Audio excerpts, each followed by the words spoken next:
Here's a question that asks, what would 19.45 equal when rounded to the nearest tenth? So our number is 19.45, and we're rounding to the nearest tenth. So let's just go over place value. Here's our tens place, the number of tens. Here's our ones place. This counts the number of ones in our number. This is our tenths place right here. Tenths counts the number of 1/10. And here we keep going. Now it gets smaller. This is the hundredths, right, place. It counts the number of 1/100ths.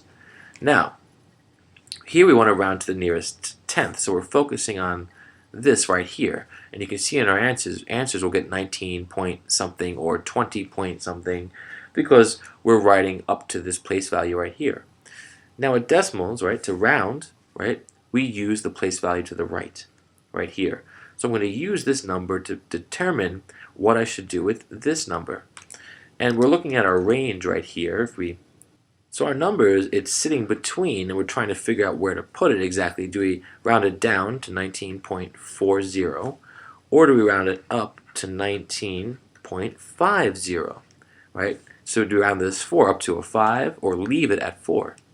And to really understand what's happening, we should look at the numbers in between. You can almost think of this as 40 up to 50. So we have 19.41, 19.42, 19.43, 19.44, and so forth, right? 45, 40, 46, 19.47, 19.48, I ran out of room in a little bit, 49, and 19.50. So this is sitting between, right? This number is sitting between these two, and it's right here, 19.45. It's exactly half the distance from both.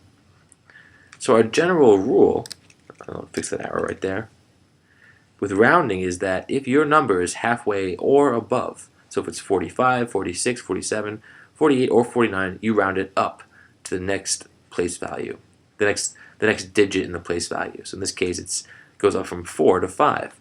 If it was anything below, right, halfway, so 44 and down, then you would round down to 19.4. But since we're right in the middle, we round up to 19.5, and our answer is D. Now, it would be 19 if we were rounding the nearest whole number, because 45, this case you would use the 4 to round up or down this digit right here. You always, I think, use the place value to the right. So we use this value to round this one up. And 4 is not halfway, it's below. So you leave this 9. And here, we would get 20 if this digit was 5 or above. You would round to the nearest whole number. But that's a totally different question. All right, hope this helped.